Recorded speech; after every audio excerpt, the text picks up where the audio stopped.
नमस्कार तमाम महाराष्ट्रातील अभियोग्यताधारक आणि भावी शिक्षकांनो, मी विजय यादव कोर टीम सदस्य।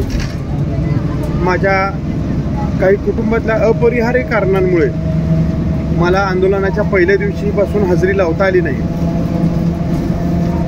आज दिवसभर त्या सर्व कारणांचा, त्या सर्व गोष्टींचा निपटा करून त्या गोष्टी मार्गी लावून मी माझ्या राहत्या ठिकाणापासून म्हणजे 800 किलोमीटरवरून पुण्याकडे येण्यासाठी निघालो आहे। मित्रांनो, माझ्या चेहऱ्यावर तुम्हाला माझा आजच्या धावपळीचा थकवा दिसतच असेल। या सर्व धावपळी करून आज मी रात्रभर प्रवास करून उद्या सकाळी टेंटमध्ये हजर राहणार आहे। कारण माझ्या मनात तुषारदादा देशमुख यांची तळमळ, माझ्या मनात ज्या लोकांनी माझ्यासोबत या शिक्षक भरतीमध्ये खांद्याला खांदा लावून काम केलं आहे, त्या लोकांना अजूनही जॉबला लागला नाही, ही तळमळ आहे। आणि या तळमळीपोटी पुढचे आंदोलन संपेपर्यंत 24 तास मी त्या टेंटमध्ये हजर असणार आहे। आता जे लोक आंदोलनाला आलेत, हजर आहेत, त्यांचे मी मनापासून आभार मानतो। जे काही लोक काही दिवस आले, काही कारणास्तव आपल्या घरी गेले, त्यांना माझे हात जोडून विनंती। मित्रांनो, आंदोलन म्हणजे एक सहल नाही, आंदोलन म्हणजे एक लढा आहे। तो लढा जिंकेपर्यंत लढायचं असते। त्यामुळे आतापर्यंत आंदोलनात सहभागी झाले ते आणि काही कारणास्तव आपल्या घरी गेले होते, त्यांनी कृपया आज रात्री किंवा उद्या पहाटे परत एकदा आंदोलनाकडे निघा आणि उद्या सकाळी मोठ्या संख्येने हजेरी लावा। जे लोकांनी आतापर्यंत आंदोलनाला आलेच नाहीत, वेगवेगळ्या व्हॉट्सअप ग्रुपवरती आंदोलनाची मजा पाहतायत, वेगवेगळ्या यूट्यूब चॅनलवरती आंदोलनाच्या व्हिडिओ पाहतायत, अशा लोकांना माझं नम्र आव्हान आहे। गेल्या 4 दिवसात तुम्ही जिथं उपस्थिती लावली आहे, तुम्ही तिथे गेला नसतात तर तुमच्या वाचून कुठलंच काम थांबलं नसतं। परंतु तुम्हाला सरकारी नोकरी हवी असेल, तुमचा हक्क मागायचा असेल, तर तुम्हाला आंदोलनाच्या ठिकाणी हजेरी लावणं अत्यंत गरजेचं आहे। आज जर तुम्ही तुमचा हक्क मागण्यासाठी नाही आलात, पुढच्या 5-10 दिवसामध्ये आचारसंहिता लागेल, त्यानंतर तुम्ही काय मागण्याच्या लायकीच नाही राहणार। कारण तुम्हाला तुमच्या दादा, मामा, नाना, काका यांच्या प्रचारासाठीच फिरायला लागणार आहे।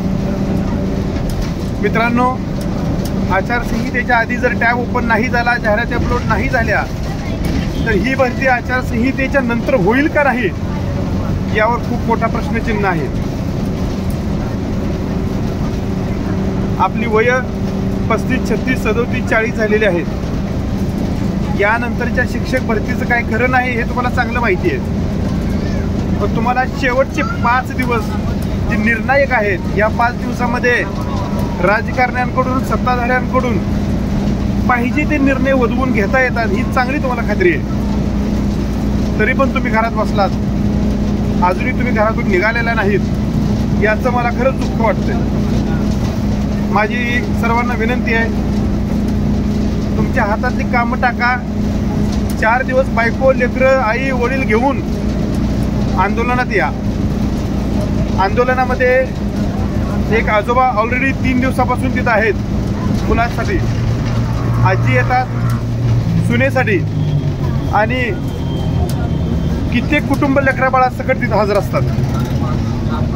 मित्रांनो, लग्न सर्वांचं झालेलं असतंय, लेकरं सर्वांना झालेली असतात।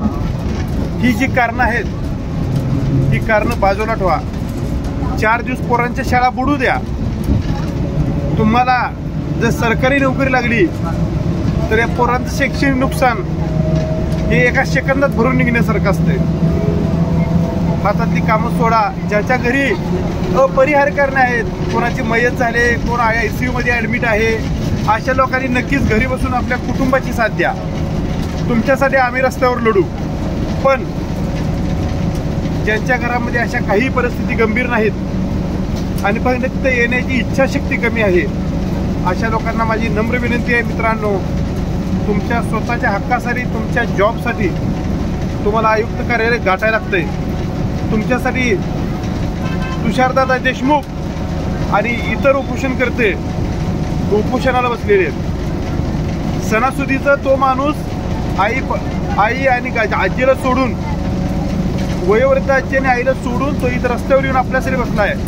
आणि आपण घरात बांगड्या गाठल्यासारखं जर घरात बसणार असू तर आपल्या शिक्षणाचा, आपल्या मॅच्युरिटीचा आणि आपण शिक्षक म्हणून घेतलेल्या अकलीचा खरंच धिक्कार आहे. माझे शब्द जरी तुमच्या जिवारी लागत असतील, लहान भाऊ म्हणून मला माफ करा. तुमच्या हक्कासाठी तुम्ही लवकरात लवकर पुण्याकडे निघा. हा व्हिडिओ पाहून जे कोण घरातून निघणार आहेत त्याने कमेंट बॉक्समध्ये किंवा मला पर्सनल व्हॉट्सअपवरती कॉन्टॅक्ट करून सांगा की सर आम्ही निघालो आहे. माझा कॉन्टॅक्ट नंबर तुमच्याकडे असेलच. मी परत एकदा सांगतोय, 8600 295612. विजय यादव, कोर टीम सदस्य. मित्रांनो, प्रवासाला निघताना मला कॉन्टॅक्ट करा. तुम्हाला प्रवासात ज्या काही अडचणी येतील त्यासाठी मला कॉन्टॅक्ट करा. पुणे आयुक्त कार्यालयाच्या समोर आपलं आंदोलन आहे. पत्ता, लोकेशन, काही अडचण आली तर मला तुम्ही कॉल करा. 24 तास मी कॉल उचलतो सर. माझी सर्वांना विनंती आहे, आज आत्ता घराबाहेर निघा, आंदोलनस्थळी पोचा. आपले हेवे देवे, आपले मुद्दे, आपले छोटे छोट्या गोष्टी बाजूला ठेवा, मान सन्मान बाजूला ठेवा आणि आंदोलनस्थळी पोचा. एका निर्णायक लढ्यामध्ये आपण आहोत. आचारसंहिता 4-5 दिवसावर आलेली असताना